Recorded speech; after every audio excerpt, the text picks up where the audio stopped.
Louis, vandag se vraag: hoe weet 'n mens wie jy is as jy altyd aanpas by ander? Nou wil ek amper vir jou vra, hoe gaan jy weet jy pas altyd aan by ander? Ja, ja, dis 'n goeie vraag. Hoe gaan jy weet as jy altyd aanpas by ander? Dit is 'n baie goeie vraag. En jy sal dit agterkom deur onder andere dat jy nogal ander mense heeltyd wil tevrede stel.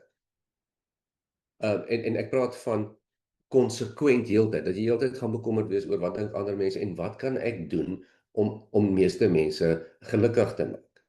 Dit is hoe dit presenteer op 'n tipe van 'n diffuse identiteit. Ek weet nie lekker wat ek wil hê nie. Ek weet nie lekker wat ek inglo en wat vir my belangrik is nie. Baie keer wys dit 'n emosionele diskonneksie deur mekaar uit, jy weet. Ek voel iets, maar ek is ook nie seker hoekom nie. Baie keer as mens heeltyd wil aanpas by ander mense, gaan dit noodwendig lei tot angstigheid.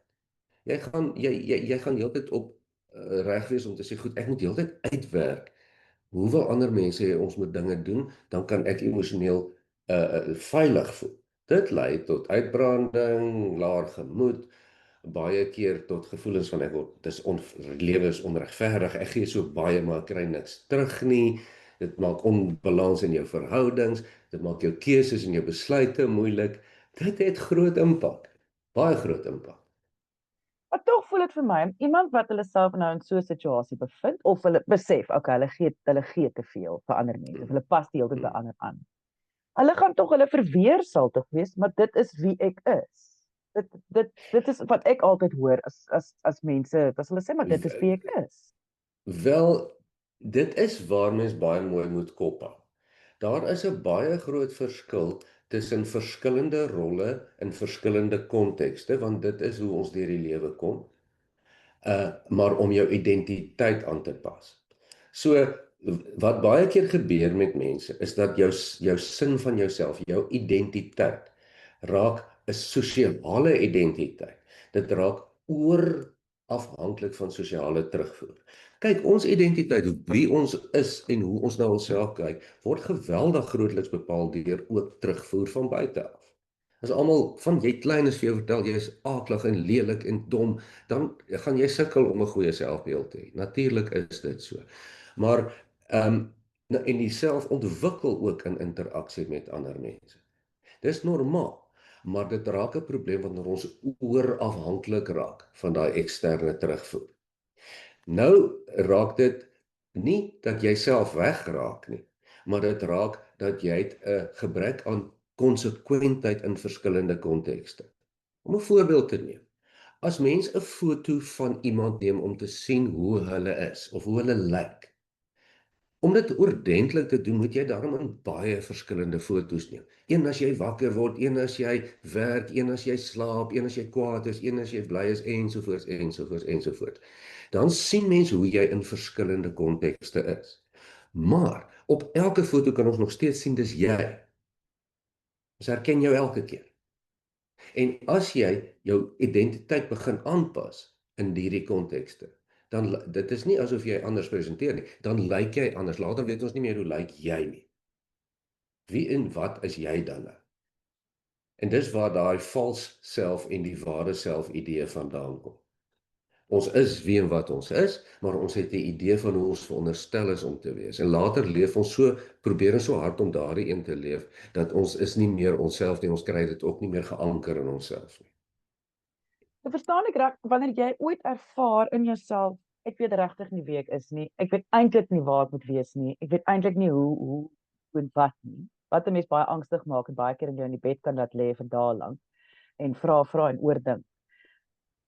Dit is waar 'n mens dan nou moet begin vra, hoekom voel jy so? Want jy is veronderstel om so 'n idee te hê oor wie jy is. Jy is veronderstel om so te weet min of meer.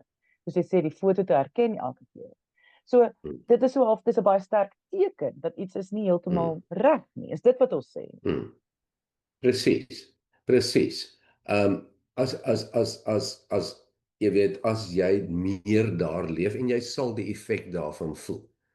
Um dan is dit vir ons 'n goeie teken om daardie vrae te begin vra. Dit raak dan die paradoks waar jy waar jy aanpas by die sosiale wêreld om jou, maar jy verloor jouself in die proses, amper om dit op leuke terme te sê.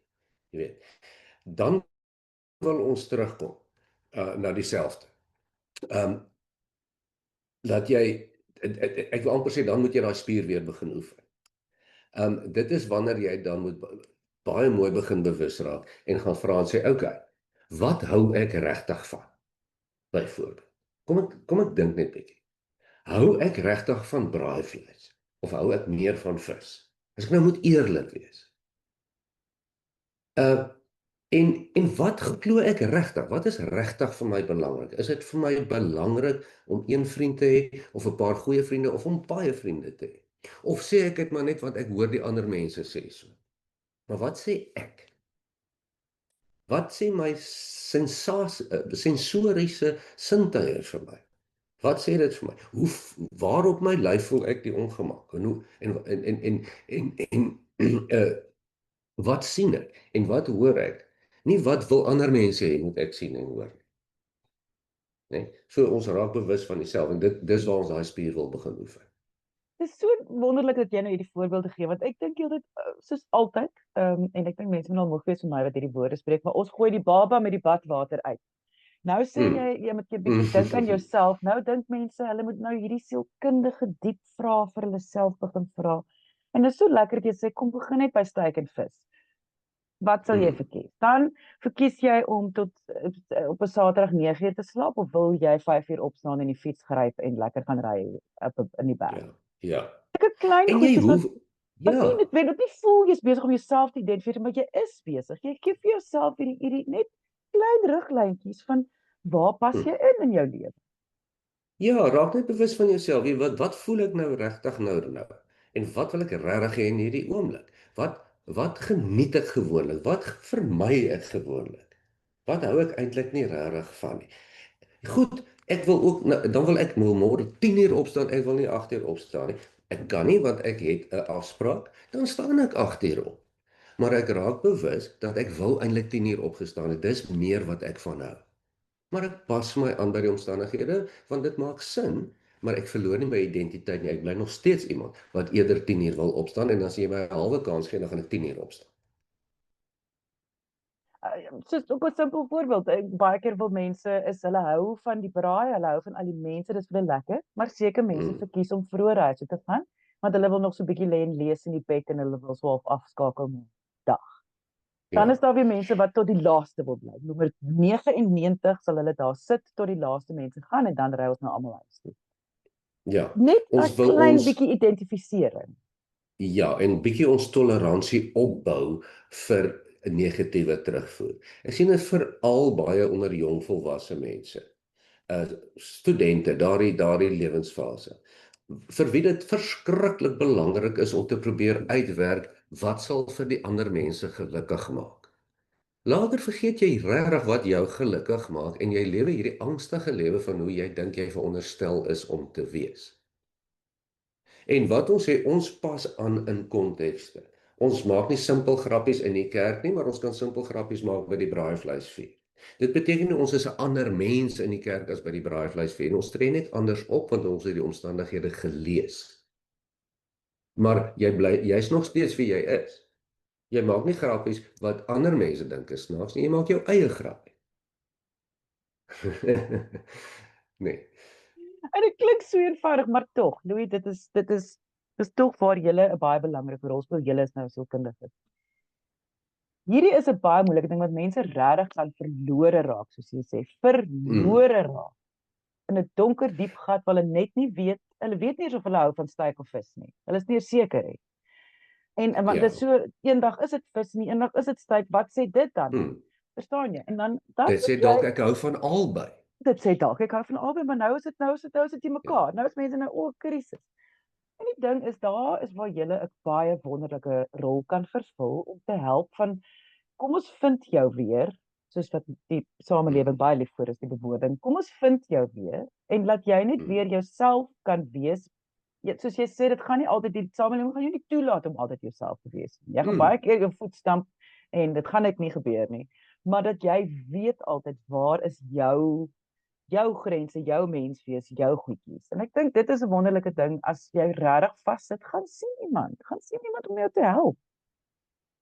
Ja, ja, sielkundiges is nogal handig wat dit aanbetref partykeer. Dis nie die enigste manier nie. Ons is nogal vaardig om te help met so geometriese toetse om so mooi vir jou te kan terugvoer sê en sê luister jou identiteit. Want mense identiteit, wie en wat jy is eintlik maar dit wat jy dis jou waardes. Dit wat vir jou belangrik is in sekere konteks. Is dit vir jou belangrik om op jou eie te wees of om vriende? Is dit vir jou belangrik om regverdig te wees of nie? Is dit vir jou wat glo jy? Hoe kyk jy na die lewe? Want dis wie jou maak wie jy is. Dis nie hoe jy optree in sekere omstandighede nie, dis maar net 'n klein snit van 'n sekere omstandighede. Ja. En die energie wat mens spaar in jou lewe as jy weet wie jy is iets ongeloofliks. Maar mense, indien julle enige vrae het, kan jy e-pos stuur na lise@wieisek.co.za. Daar's ook leesstof by die webwerf wieisek.co.za. Ek sê baie dankie aan Dr. Louis Averbag. Hy is 'n kliniese sielkundige van Stellenbosch. Al sy besonderhede is hier beskikbaar, so as jy hom wil kontak, gaan gerus soontoe en deel die gesprek. Mense dit nooit weet nodig om hierdie te hoor nie, maar die heel belangrikste, kyk mooi na jouself.